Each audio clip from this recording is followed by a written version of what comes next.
Yo,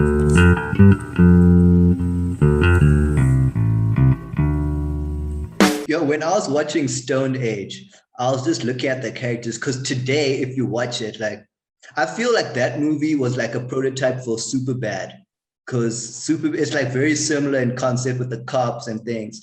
But like if you look at the characters, they like to by today's standards, it seems like people like that couldn't exist.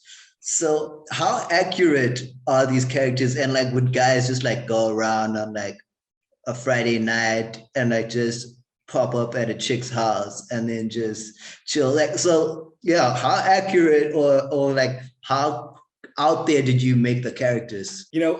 It's hard for me to say what it looks like to your eyes, but it was accurate to what myself and the director lived through in Southern California in the 70s and 80s. So they're exaggerated, of course, just like in Superbad, they're exaggerated.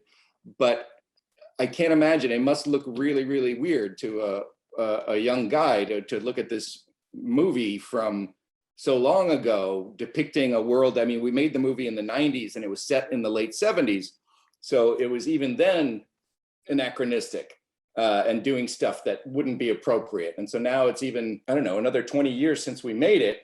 There's a lot of inappropriate things in there that I would think would get you arrested now. But at the time they were, it was just the way of the world. Yeah, they don't make movies like that anymore. Like I feel like the world was much simpler when you could do stuff like Superbad and Stone Age and even Cheech and Chong. I'm sure there's like you must have gotten like some inspiration from Cheech and Chong when you wrote that screenplay. Yes, yeah, we're big Cheech and Chong fans. There's no question. They were very influential in Southern California when we were in school. I'm surprised that you guys still know them. Yeah, they're legends. Yeah, the time period when we were making Stoned Age, it was very difficult to make because it's a period piece, meaning it's set, 15 years ago, which means that you have to get cars and clothing and buildings and everything that looks like that period. But we didn't have the money to actually do that. It's a very low budget movie. So we had to, sort of fake it. But I do know what you mean. They don't make movies like Superbad, and I don't know why. They make the giant $150 million superhero movies, but if you made a little $15-20 million Superbad, I mean, there's a market for that. You want to go to the theaters and laugh sometimes and not see a 3.5 hour, I think it has a lot to do with like how society is heading right now with like political correctness, and a lot of shows and celebrities are getting canceled for whatever they say and doing stuff that's like so out there. I think people are afraid to go in that direction because I remember I was actually working on a script. It's a short film about like a zombie apocalypse that got triggered from the vaccines, not the COVID vaccines, but I had it alluding that it was like some virus and people were taking a vaccine. And so the movie was called The Third Strain. So what happened was the variant that the vaccine was made for was made like too far before, and then there were new strains, and then it interacted, and then a zombie outbreak happened. And I remember speaking with a composer, and I was saying, because like this composer had a big name in the industry, so I was asking maybe you'd like to be an executive producer or something. And he said he liked the concept, but for his career, that he thinks that he'll have to pass on this because it was too controversial. That's crazy. It's weird because there are still comedians that can be funny and very edgy without going over the line. I don't know what American comedians you would know in South Africa, but people like Bill Burr are extraordinarily funny and say inappropriate things, but in a way that's so smart and clever that it's okay. And there's shows as well, they're mostly animated shows that still have this crazy sense of humor, and those work. I don't know if that's the reason why they aren't making more comedy movies, because there's certainly safe comedy movies that they could make. They just aren't making comedy movies at all.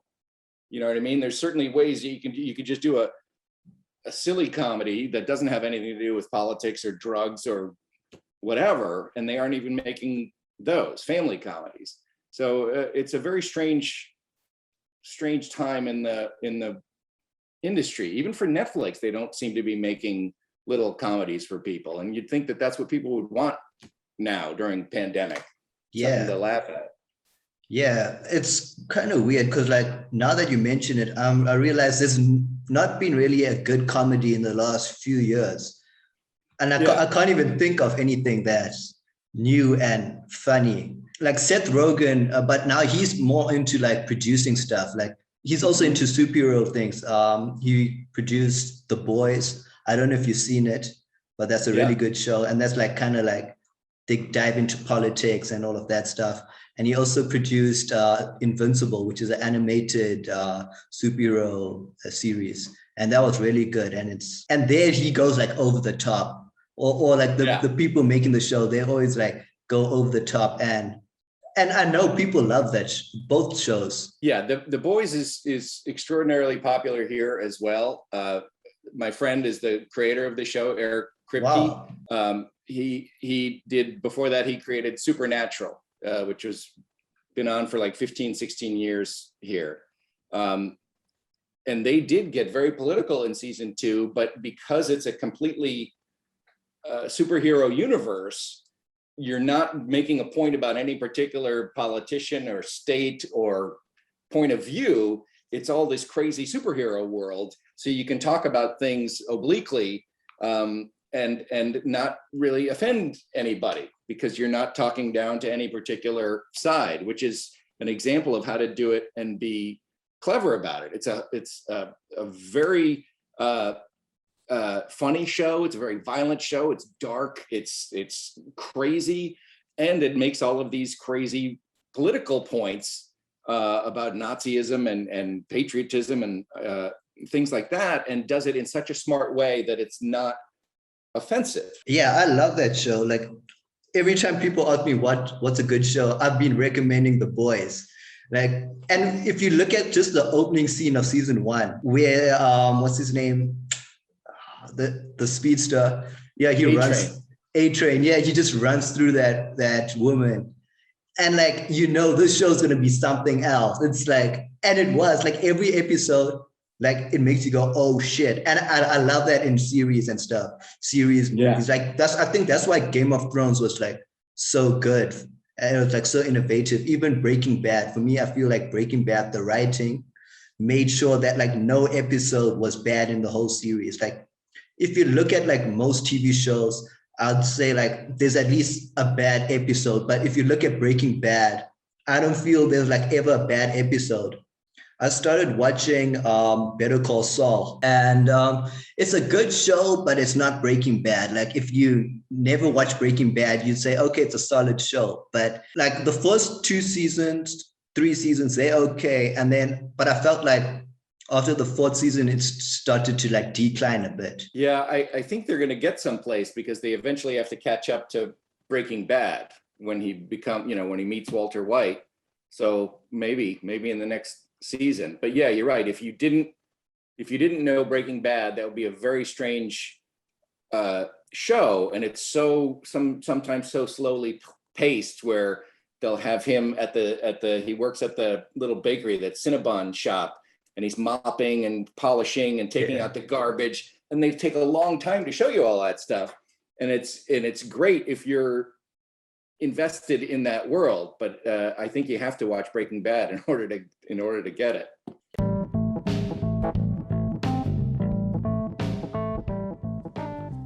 Catch full episodes of Into the Muse on Spotify, Anchor FM, and Apple Podcasts. Into the Muse on Spotify, Anchor FM,